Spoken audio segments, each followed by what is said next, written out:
Maka berkatalah Yesus kepada orang banyak dan kepada murid-muridnya, katanya, ahli-ahli Taurat dan orang-orang Farisi telah menduduki kursi Musa. Sebab itu, turutilah dan lakukanlah segala sesuatu yang mereka ajarkan kepadamu. Tetapi, janganlah kamu turuti perbuatan-perbuatan mereka, karena mereka mengajarkannya tetapi tidak melakukannya. Mereka mengikat beban-beban berat, lalu meletakkannya di atas bahu orang, tetapi mereka sendiri tidak mau menyentuhnya. Semua pekerjaan yang mereka lakukan hanya dimaksud supaya dilihat orang. Mereka memakai tali sembahyang yang lebar dan jubah yang panjang. Mereka suka duduk di tempat terhormat dalam perjamuan dan di tempat terdepan di rumah ibadat. Mereka suka menerima penghormatan di pasar dan suka dipanggil rabi.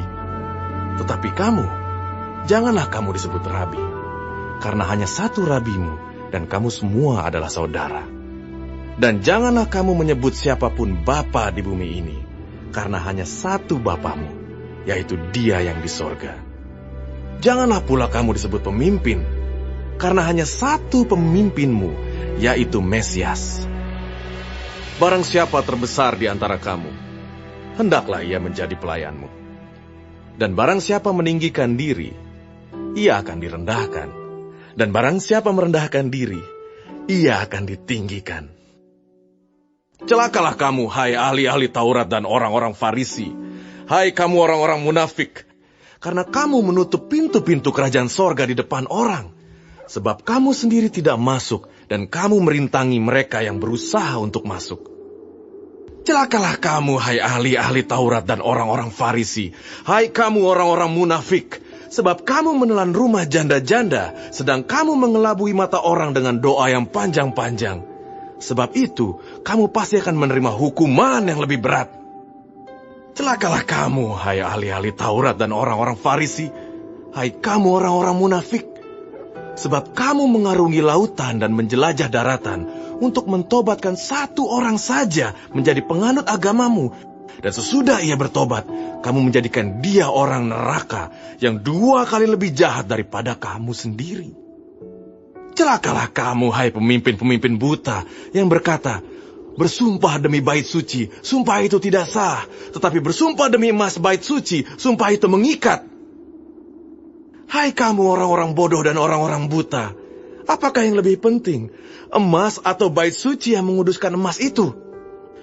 Bersumpah demi mezbah, sumpah itu tidak sah. Tetapi bersumpah demi persembahan yang ada di atasnya, sumpah itu mengikat. Hai kamu orang-orang buta, apakah yang lebih penting, persembahan atau mezbah yang menguduskan persembahan itu? Karena itu, barang siapa bersumpah demi mezbah, ia bersumpah demi mezbah dan juga demi segala sesuatu yang terletak di atasnya. Dan barang siapa bersumpah demi bait suci, ia bersumpah demi bait suci dan juga demi Dia yang diam di situ. Dan barang siapa bersumpah demi sorga, ia bersumpah demi tahta Allah dan juga demi Dia yang bersemayam di atasnya. Celakalah kamu, hai ahli-ahli Taurat dan orang-orang Farisi. Hai kamu orang-orang munafik. Sebab persepuluhan dari selasih, adas manis dan jintan kamu bayar. Tetapi yang terpenting dalam hukum Taurat kamu abaikan, yaitu keadilan dan belas kasihan dan kesetiaan. Yang satu harus dilakukan, dan yang lain jangan diabaikan. Hai kamu pemimpin-pemimpin buta, nyamuk kamu tapiskan dari dalam minumanmu, tetapi unta yang di dalamnya kamu telan. Celakalah kamu, hai ahli-ahli Taurat dan orang-orang Farisi. Hai kamu orang-orang munafik, sebab cawan dan pinggan kamu bersihkan sebelah luarnya, tetapi sebelah dalamnya penuh rampasan dan kerakusan. Hai orang Farisi yang buta, bersihkanlah dahulu sebelah dalam cawan itu, maka sebelah luarnya juga akan bersih. Celakalah kamu, hai ahli-ahli Taurat dan orang-orang Farisi. Hai kamu orang-orang munafik, sebab kamu sama seperti kuburan yang dilabur putih, yang sebelah luarnya memang bersih tampaknya, tetapi yang sebelah dalamnya penuh tulang belulang dan pelbagai jenis kotoran. Demikian jugalah kamu, Di sebelah luar kamu tampaknya benar di mata orang, tetapi di sebelah dalam kamu penuh kemunafikan dan kedurjanaan. Celakalah kamu, hai ahli-ahli Taurat dan orang-orang Farisi, hai kamu orang-orang munafik, sebab kamu membangun makam nabi-nabi dan memperindah tugu orang-orang saleh. Dan berkata, jika kami hidup di zaman nenek moyang kita, tentulah kami tidak ikut dengan mereka dalam pembunuhan nabi-nabi itu. Tetapi dengan demikian, kamu bersaksi terhadap diri kamu sendiri bahwa kamu adalah keturunan pembunuh nabi-nabi itu.